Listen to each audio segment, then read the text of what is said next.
कहते हैं कि इस दुनिया में सबसे कठिन काम है इंसान को पहचानना, लेकिन इतना कठिन भी नहीं है कि इंसान को समझा ना जा सके। चलिए आज एक ऐसी कहानी सुनाती हूँ जो आपको दुनिया के हर इंसान की पहचान बहुत अच्छे से समझा देगी। ये कहानी है एक नेत्रहीन संत की। एक बार एक राजा अपने सहचरों के साथ शिकार खेलने जंगल में गया था। वहां शिकार के चक्कर में एक दूसरे से बिछड़ गए और एक दूसरे को कोसते हुए राजा एक नेत्रहीन संत की कुटिया में पहुंचकर अपने बिछड़े हुए साथियों के बारे में पूछने लगे।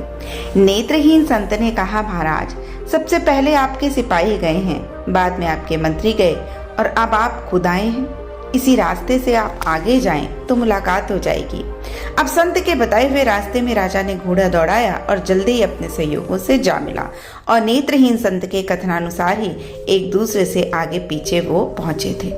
अब ये बात राजा के दिमाग में घर कर गई कि उस नेत्रहीन संत को कैसे पता चला कि कौन किस ओहदे वाला जा रहा है। लौटते समय राजा अपने अनुचरों के साथ लेकर संत की कुटिया में पहुंचकर संत से प्रश्न किया कि हे संत, आप नेत्रहीन होते हुए कैसे जान गए कि कौन जा रहा है और कौन आ रहा है। राजा की बात सुनकर नेत्रहीन संत ने कहा, महाराज, आदमी की हैसियत का ज्ञान नेत्रों से नहीं उसकी बातचीत से होता है। सबसे पहले जब आपके सिपाही मेरे पास से गुजरे तब उन्होंने मुझसे पूछा कि अंधे, इधर से किसी को जाते हुए जाने की आहट सुनाई दी क्या?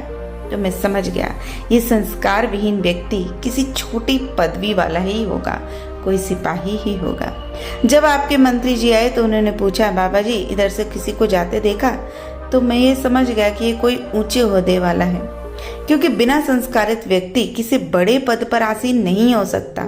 इसलिए मैंने आपसे कहा कि सिपाहियों के पीछे मंत्री जी गए हैं। और जब आप स्वयं आए तो आपने कहा, सूरदास जी महाराज, आपको इधर से निकलकर जाने वालों की आहट तो नहीं मिली। तो मैं समझ गया कि आप राजा ही हो सकते हैं, क्योंकि आपकी वाणी में आदर सूचक शब्दों का समावेश था और दूसरों का आदर सिर्फ वही कर सकता है जिसे दूसरों से आदर प्राप्त होता हो, क्योंकि जिसे कभी कोई चीज मिलती ही नहीं है तो वो उस वस्तु के गुणों को कैसे जान सकता है। दूसरी बात यह है कि ये संसार एक वृक्ष स्वरूप है। जैसे वृक्ष में डालियां तो बहुत होती हैं, पर जिस डाली में ज्यादा फल लगते हैं वही झुकती है। और इसी अनुभव के आधार में मैं नेत्रहीन होते हुए भी सिपाहियों, मंत्रियों और उनके पद का पता बताया। और यदि इस कार्य में मुझसे कोई भी गलती हो तो आप मुझे क्षमा कर दें। अब राजा संत के अनुभव से प्रसन्न होकर उनकी जीवन वृत्ति का प्रबंध कर दिया।